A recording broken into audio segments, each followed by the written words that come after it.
রাজশাহীতে বঙ্গবন্ধু শেখ মুজিবুর রহমান, শেখ হাসিনা ও ওবায়দুল কাদের সহ আওয়ামী লীগ নেতাদের নিয়ে লেখা অন্তত ৩০০ বই জব্দ করে জেলা প্রশাসনের হাতে তুলে দিয়েছে রাজশাহী মহানগর ছাত্রদলের নেতাকর্মীরা।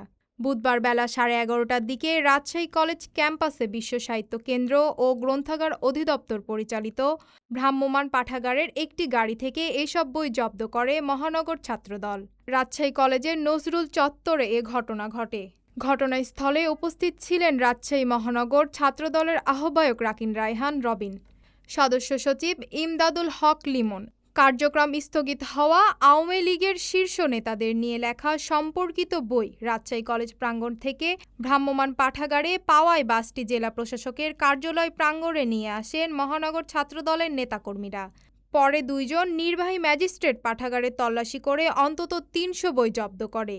জেলা প্রশাসনের কার্যালয়ে বিশ্ব সাহিত্য কেন্দ্রের পক্ষ থেকে মুজিব ও স্বৈরাচারী হাসিনার বয়ান, সংশ্লিষ্ট কোনো গ্রন্থ, সাময়িকী ও প্রবন্ধ রাখা হবে না মর্মে মুচলেখা প্রদান করা হয়।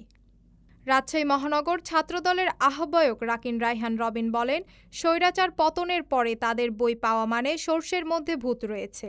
পুরো বাংলাদেশের দল মত নির্বিশেষে যখন আমরা সকলে একসাথে এই স্বৈরাচার হাসিনাকে উৎখাত করলাম, ঠিক সেই সময় এসে যখন আমরা দেখছি যে একটা সুন্দর বাংলাদেশ তৈরি হচ্ছে বর্তমান, ঠিক সেই সময় কিছু শস্যার মধ্যে ভূত লুকিয়ে আছে, যেই ভূতগুলোর কারণেই আজকে এই দিনটা আমাদেরকে দেখতে হলো। রাজশাহী মহানগর ছাত্রদলের সদস্য সচিব ইমদাদুল হক লিমন ভ্রাম্যমাণ পাঠাগারে আওয়ামী লীগের নেতাকর্মীদের বই পাওয়া নিয়ে বলেন, এখানে দেখছি বই দেখছি ফ্যাসিবাদের যে নেত্রী শেখ হাসিনার নিজের লেখা বই, ওবায়দুল কাদেরের নিজের লেখা বই, এখানে শেখ মুজিবের এখানে বই প্রায় ৩০০-র অধিক আমরা পরবর্তীতে বের করে দেখলাম। এদিকে ভ্রাম্যমাণ গ্রন্থাগারের ইনচার্জ জাহাঙ্গীর আলম বলেন, এইসব বই আর কোনো কার্যক্রমে বহন বা প্রদর্শন করা হবে না। বই জব্দ নিয়ে রাজশাহী জেলা প্রশাসক কাজী শহীদুল ইসলাম বলেন, ভ্রাম্যমাণ লাইব্রেরি থেকে কিছু বই জব্দ করে রাখা হয়েছে। পরে এই বিষয়ে আইনগত ব্যবস্থা নেওয়া হবে।